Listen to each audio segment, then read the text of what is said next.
Well, good afternoon, guys. I hope you are doing very well today. Well, I am recording this video because of the technical issues we have with Sajuna, with our academic platform, and with Sophia as well. These days, we are having a lot of technical issues with these platforms. That's why I am recording this audio, this video, sorry, this video to uh, try to introduce the evidence we have for the current week. Well, I am going to record this video, then I will upload the video to my channel in YouTube, and then I will share the link with you. Okay. If you well, also I am going to share some written material through WhatsApp or through our emails because these days has been impossible working with Sajuna. So that's why we are required to look for some alternatives to communicate with you and to send information and academic material with you. Okay, so I will send the material through WhatsApp or through your email, and the online video, the YouTube video, I'm sorry, I will give you the link so you can go to YouTube and watch the video anytime. Okay, guys, I am going to share with you our learning guide for this week. Let me share the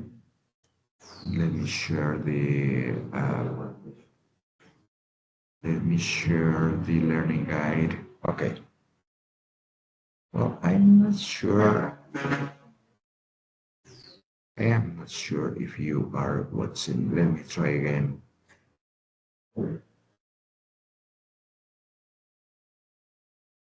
Okay. Well, so the evidence for the current week is called questionnaire GA4 2402022501 AA1 EV1. Um, well, this questionnaire is questionnaire number 4, as it says in the title, in the headline of the learning guide. And I am going to um, link to add some two interesting videos about the grammar topics we are going to face in this questionnaire. So the first video is about modals and semi-modals. They are about the correct use of could, should, and would. And the second video is about the 4 different ways to talk about the future. Well, if you feel that there are some other issues, grammar issues you lack, uh, or you need to answer this question, well, you can go online to YouTube, for instance, and look for some videos about the use of any grammar issue, okay? About past tense, about simple past, or about present simple, about the verb to be, about prepositions, about modals, semi-modals. Well, there are a lot of resources on YouTube. If you need my guidance, my personal guidance, please let me know. You can go, you can reach me through my WhatsApp, or, well, to my cell phone. You can call me. Okay. Yes. feel free to do this, to reach me through my WhatsApp or call me if you want.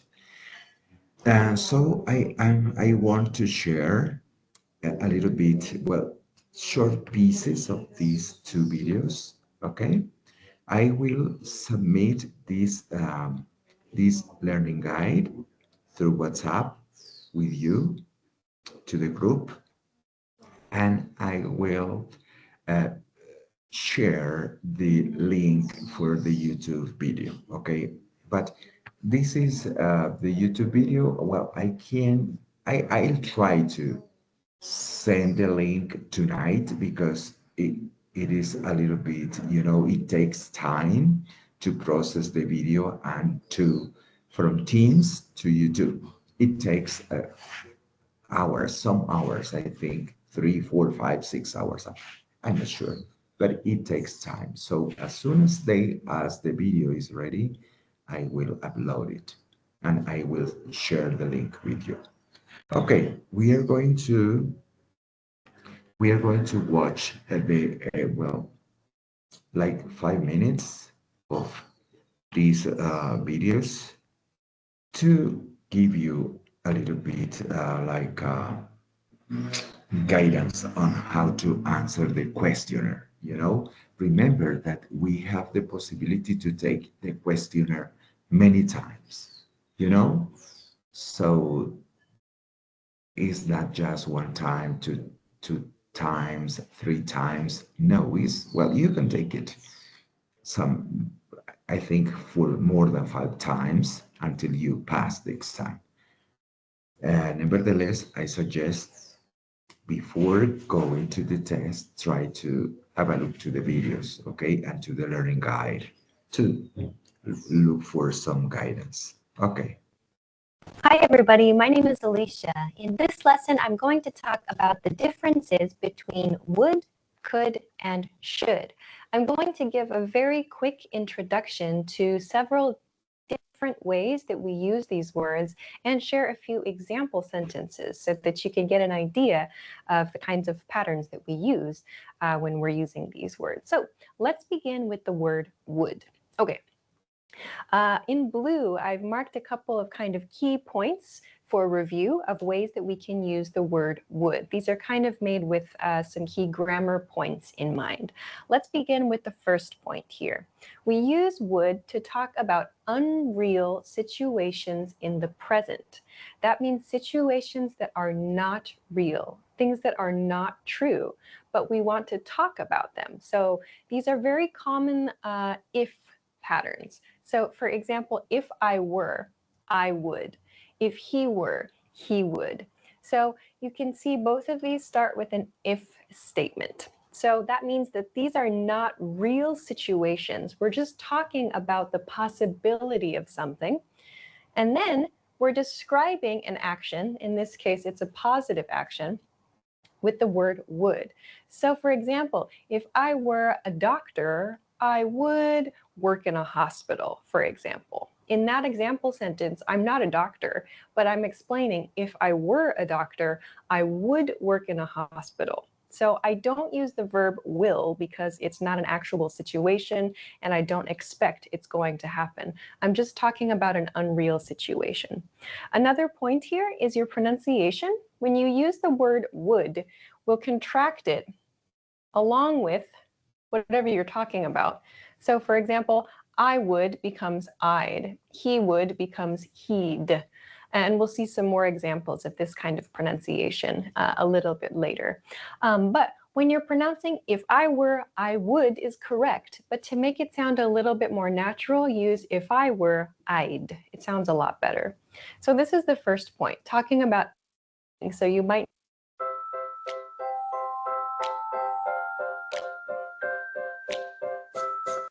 need to take some time to review these grammar points as well. Okay, so let's move Well, along I and am maybe so compare sorry. this I to moved a little could. bit Let's look at the the second video point. forward. Could.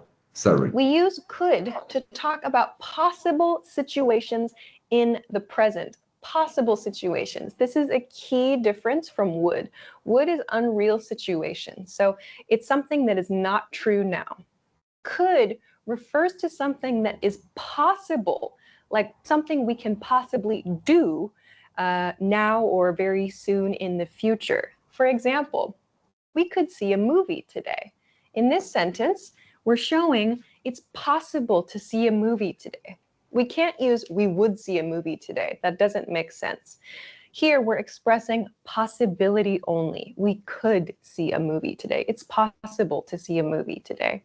In this sentence, you could try a new recipe, for example. Here, it's possible to try a new recipe. It's possible for you to try a new recipe. So both of these actually sound like suggestions. So if someone said, "What do you want to do today?" and the other person replied, "We could see a movie today," it's a suggestion. They're suggesting a possible activity. Same thing here.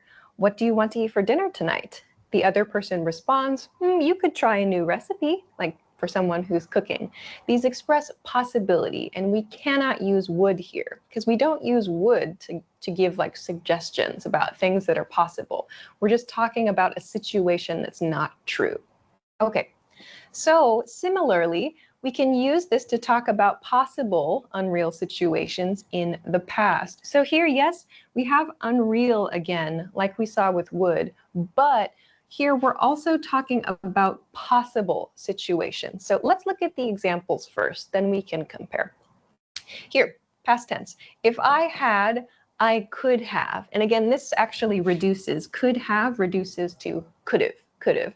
If I had, or if I'd, I could have. So for example, if I had studied harder, I could have passed the test. If I'd studied harder, I could have passed the test. That's how a native speaker would say it. So if I had studied harder, I could have passed the test. This is actually quite similar to if I had studied harder, I would have passed the test. What's the difference there? This one sounds more confident. If I had studied harder, I would have passed the test. We're using would have here, meaning that there's a high level of confidence. Here, we're only talking about possibility. If I had studied harder, I could have passed the test. It was possible. Using would have shows like if I had studied harder, I'm pretty sure I will, in other words. Think of this as like will, but for like an unreal situation. I would have passed the test. I to do it. Okay, lots there. A couple other reminders. We use could to ask permission. Could I do something? We also use it for requests as well. Could you please help me with something? So just a couple extra reminders there. All right, let's move on to the last point for this lesson, the word should. Should. So we use should to give and request advice. Examples, you should find a new apartment. So here, should comes before the verb. You should find a new apartment. Is a suggestion.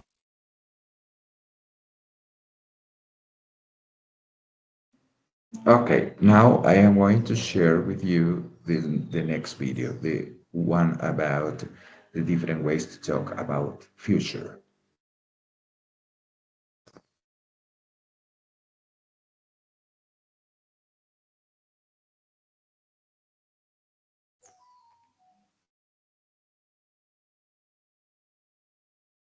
I am going to teach you the 4 futures.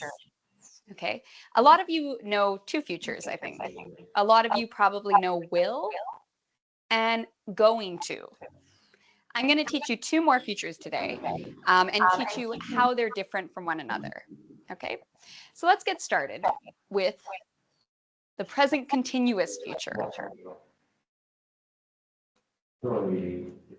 Okay, here Emma, the girl who is presenting the video, she is telling us about 4 different ways to talk about the future, not just with going to or will, but also through present continuous or simple present.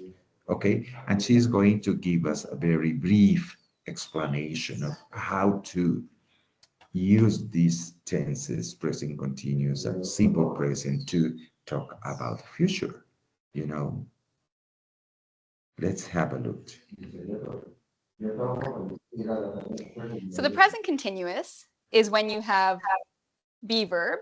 So I am, you are, he is, she is, they are. I don't know if I said we are. we are, plus the verb and ing.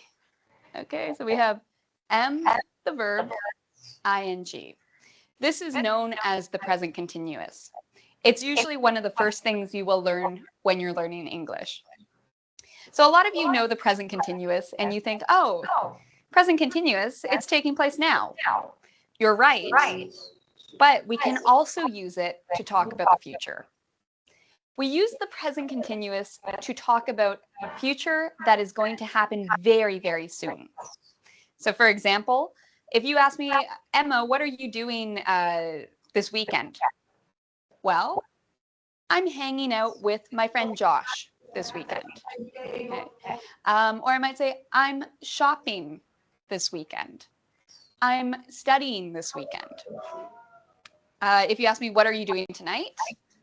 Well, you know, I want to be a good student, so I'm studying tonight.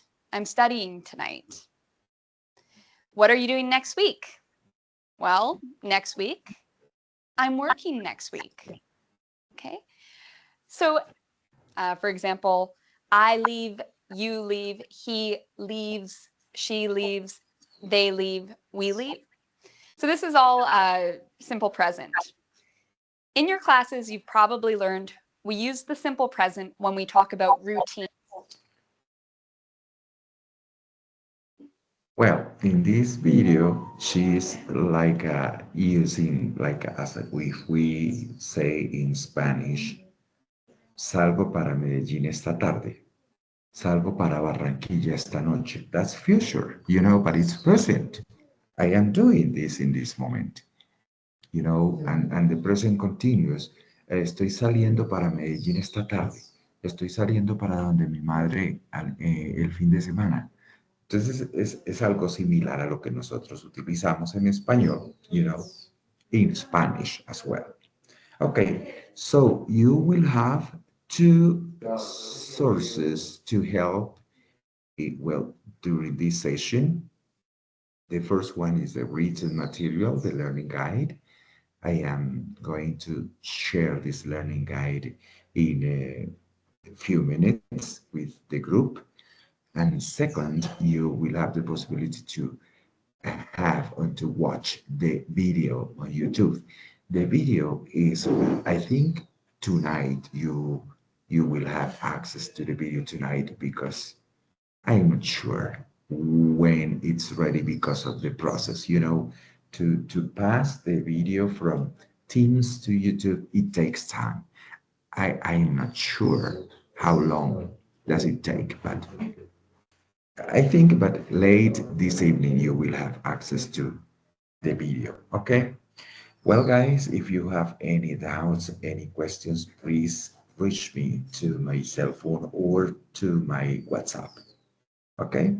I am happy to help. I am happy to give you any explanation, extra explanation, if you need, okay? Good night. Oh, I'm sorry. I am used to say good night or good evening because the sessions are always in the evening.